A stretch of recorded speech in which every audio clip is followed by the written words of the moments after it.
Ooh, we are live. Okay.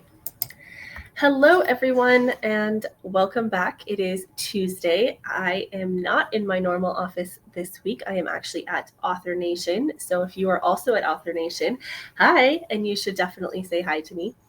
I want to talk to you today about a single destructive idea that can honestly derail an author's career before it even starts. Does anyone have any guesses? I mean, it is in the video title. It is the myth of the lucky break. Listen, we all love the stories, right? I keep some of them as inspo. It's the author who gets discovered on Wattpad, right? The manuscript that sells in a 7-figure auction, the overnight viral success, the debut author who sells 100,000 copies on their first week. And we start to think, maybe if I just write the perfect book, if I can get the right person to read it, my luck will change. And that might be true, but I'm here to tell you straight up that luck is not a strategy. Waiting for lightning to strike is a terrible business model. As an author, if you are writing for commercial gain, you are a business. So let's stop treating our careers like a lottery ticket and start treating them like a career or our life's work. So one of the things that I like to talk about when I talk about luck as a strategy, or as not a strategy, excuse me, is that the problem is the waiting, right? We're always waiting for that one thing. When we rely on luck, we actually give away our power and our agency. It's very passive. You're waiting for someone else, right? You're waiting for the right agent, the right editor, the algorithm, all of these people to validate your work. You are sitting at a closed door, hoping it just randomly opens one day. With anything else, if someone told you they were doing that, would that be something you'd be like, cool, that sounds like a great plan? Probably not. The other thing it has a tendency to do is it creates self-sabotage. And listen, as writers, we tend to do that enough as it is. Every time you don't hear back about your book, right? Every time your book doesn't land in the rankings where you want it, you could start thinking, I may not be lucky enough.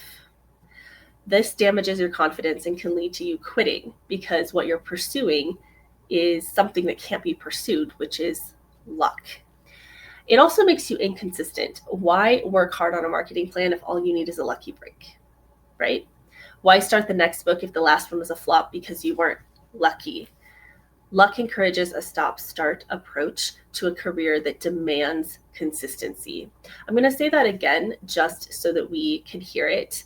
Luck encourages a stop-start approach to a career that demands consistency. The truth is, even those overnight success stories, they almost always have years upon years of unseen strategic work behind them. What we perceive as a lucky break is often opportunity meeting preparation. Now, some of you will be in the comments and being like, but Bekah, wait, I heard. You're right. There are also moments that just happen. And I would love everyone to have a moment that just happens that results in success. But I wouldn't make that my entire business strategy. So I think of this, remember, I do not have an MFA, I have an MBA. So I think of things when it comes to author strategy. And I think there are 3 pillars that we can control, because if luck isn't a strategy that we can use, then what is? And these are 3 things that you can control. The only thing for sure is going to be the quality of your work, right? Your writing isn't a lottery, it's a craft that must be honed. So a strategic goal for that could be, don't just write whatever you feel like if you are, of course, writing for commercial gain. Instead, make sure that you're researching your genre. Understand your genre conventions.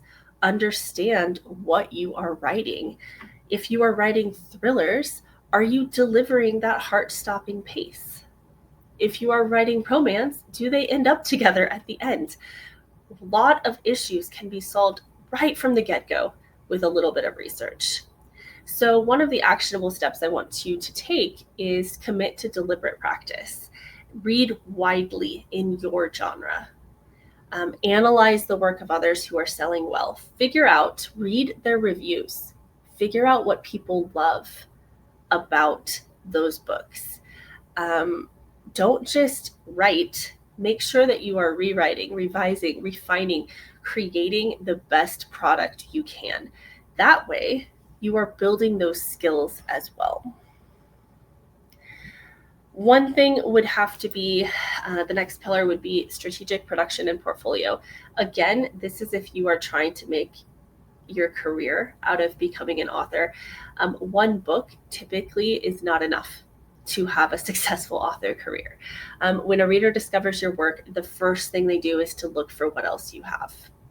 If they loved book one, and think about your own behavior as a reader. If you love a single standalone book from an author, are you going to Google them to see if they've written anything else? Are you going to Google to find out if this is a standalone or if it's part of a series?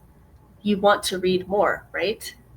So building a backlist, write the next book is always going to be my advice, because that can become your safety net against bad luck. If one book underperforms, maybe you have 3 others now generating income and building an audience, because you are diversifying your bets, right? Consistency of output is the author superpower. A actionable step that you could take to achieve this is to plan your next 3 moves. What are the next couple books? Remember, we're thinking like a business. When will they be drafted, edited, and released? Maybe you don't know. Maybe that freaks you out. Maybe that is not something you want to even consider. And that's okay if that's where you're at right now. But putting together a 3 or 5 year plan for your author business, even if you don't necessarily have to do all of those things, no one else is going to see it. It's for you. So if your genre changes that you want to write in, or you decide that your 3-book series is going to be a 5-book series, all of those elements are changeable. But putting it together in either a 1-year plan, a 3-year plan, or a 5-year plan allows you to really start thinking about planning your next moves as far as your career. And then we have strategic visibility, otherwise known as marketing. I know I get this comment in Novel 90 all the time that people are like, what do you mean I have to market my book? I'm just going to get a book deal and they're going to do it for me. No, I'm sorry. You will always have to market your book if you would like people to read it. This is actually where most authors are praying for luck or rolling the dice or whatever you want to use. But marketing and visibility is like a strategic game of placement. You want people to be able to find your book so that they can read it, absolutely marvel about your brilliance, and then go buy everything else you've ever written.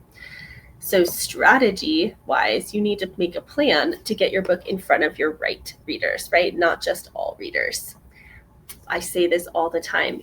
Anyone might be able to read your book, but your book is not for everyone. It's for your target audience. So I want you to think about your ideal reader and figure out where they're spending their time, particularly on the internet. Is it TikTok? I write spicy romance. I write romantasy. TikTok is going to be someplace where a lot of my readers live. I also am over on Instagram and Threads. Is it a specific genre forum? Do you write very niche and you have like a genre forum or a Reddit sub that this is all about your niche? Is it BookBub? Is it email newsletters of specific folks? Figure out where your reader spends their time and focus your limited energy there, because this is all about being intentional. You don't have to be everywhere all the time, but you do need to have some intentionality behind why you are where you are.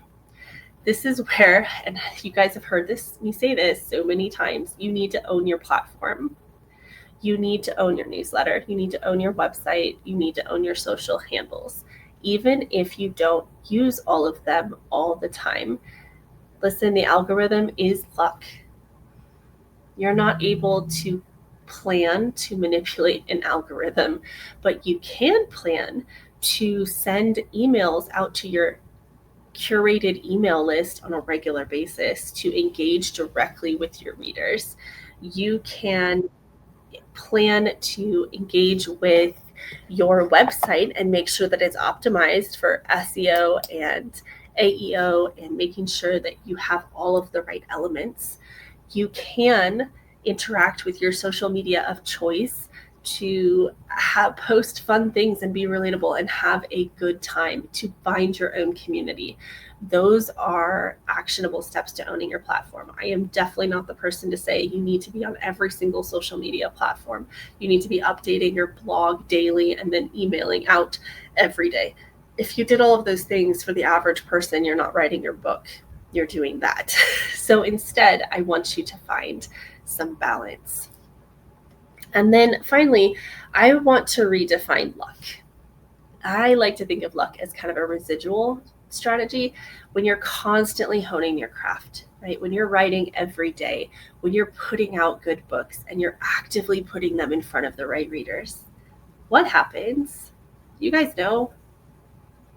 What happens when you do those things? You found your readers, your books are great, you're publishing on a schedule that makes sense to you. You're increasing your odds, right, of that lucky moment. You're not buying one lottery ticket. You're playing a game where every book and every email and every interaction increases your probability of success.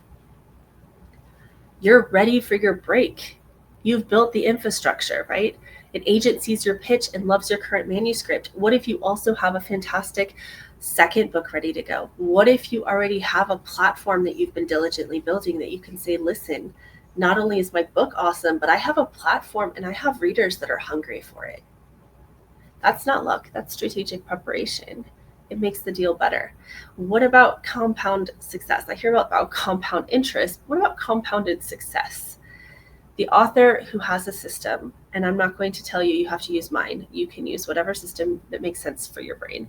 But the author who has a system for writing your email list or reaching your readers, a plan on how you're going to reach them, and a clear publishing cadence, that's not just a break. They're turning a small piece of good fortune into a permanent career boost. This is so important because the author who relies on strategy over luck is the one who can actually take advantage of luck once it arrives. Your strategy is the strong net that catches the small fish of opportunity and turns it into a meal. I don't know. I wrote that and I was like, it makes sense in my head, but now all I can think about is everyone like chasing a goldfish with one of those goldfish nets. So I don't know, chase your golden fish. So here's one takeaway for this week. Stop asking, will I be lucky? And start asking, am I prepared? Take the luck out of the equation and focus on your 3 pillars. Remember, strategic craft, strategic production, and strategic visibility or marketing. This is your map and you are the one holding the compass. This is in your hands. So go write that book. Go get your words in for Novel 90 today. Go plan your next release. Go work on your lead magnet so that you can build your email list. You don't need magic to succeed. You need a plan, and then you need to execute it.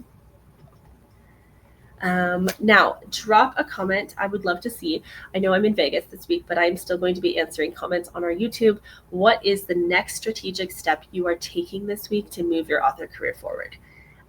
We'll see you next week, and thank you so much for being with me today.